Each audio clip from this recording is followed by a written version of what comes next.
icip sedikit ya, nanti apa yang dibicarakan pembeda utamanya tentang positioning 4 domain CPL. Lalu kita juga ingin bicara tentang apa itu teori versus praktik yang selama ini menjadi bagian-bagian yang selalu dibicarakan. Katanya kalau akademik itu banyak teorinya, kurang prakteknya dan sebaliknya. Kita bicara juga tentang tadi pendidikan konvensional sampai dual system. Ini tidak akan saya bicarakan saat ini, Bapak Ibu. Bagaimana administratif masuk itu nanti akan dibicarakan pada BIMTEK. Pada intinya nanti inilah yang akan berperan pada evaluasi kurikulum kita ya, Bapak Ibu. Nah, ini yang mau kita sampaikan. Kedua adalah mengenai teori versus praktik. Tidak ada Bapak dan Ibu pernyataan bahwa akademik itu kebanyakan teorinya, tapi tidak ada praktiknya. Bagi teman-teman sarjana yang mengalami kehidupan sarjana atau magister engineering, natural science, begitu Bapak dan Ibu, praktikumnya enggak kira-kira banyaknya Bapak Ibu.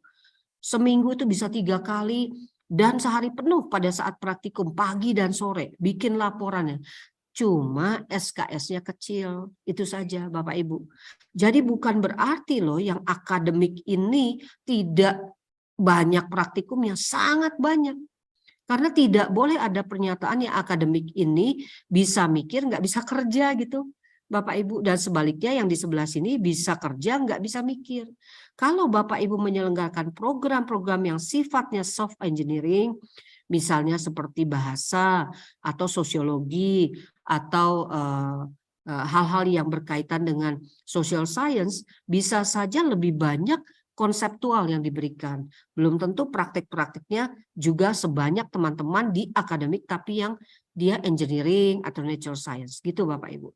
Nah, jadi kami ingin meyakinkan di dalam panduan itu tidak ada Bapak Ibu yang namanya standar ataupun regulasi yang mengatakan bahwa kalau di akademik itu 70% teori atau 60% teori dan 40% praktek. Sebaliknya di sini itu 40% teori atau 30% teori dan 70% praktek.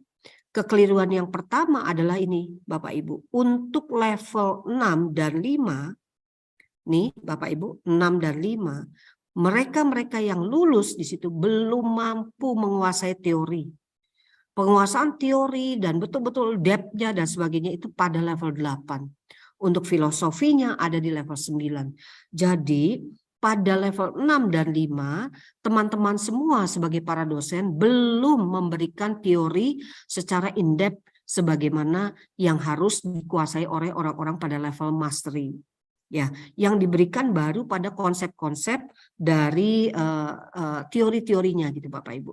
Jadi kalau kita sampai mengklaim baik sarjana maupun sarjana terapan mengklaim bahwa kita menguasai sekian persen teori, itu harusnya mereka mesti sudah ada di atas level 6.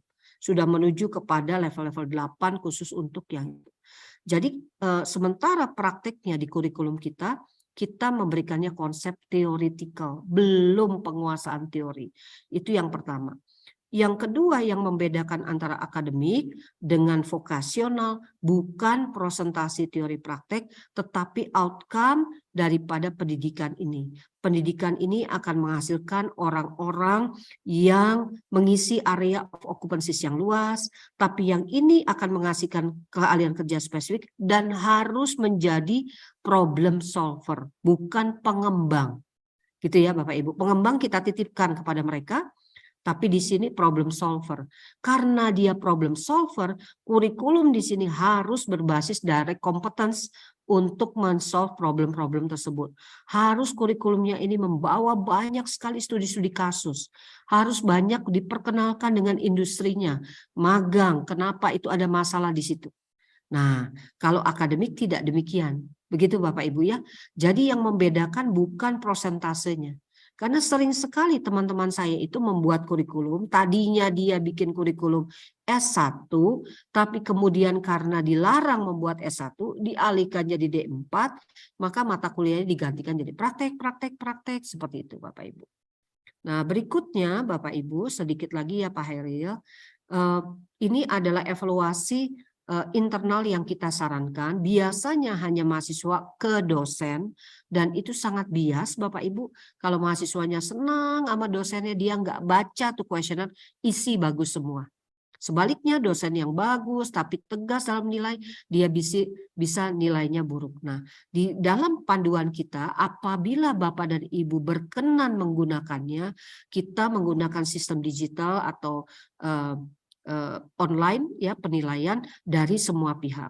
Pemimpin boleh loh menilai dosen dari sisi mungkin apakah dosen ini betul-betul punya kualifikasi yang benar untuk mendidik misalnya. Begitu ya Bapak Ibu. Boleh menilai mahasiswa apakah mahasiswa mematikan listrik ketika keluar dari ruang, apakah dia save energy, memelihara kebersihan gitu.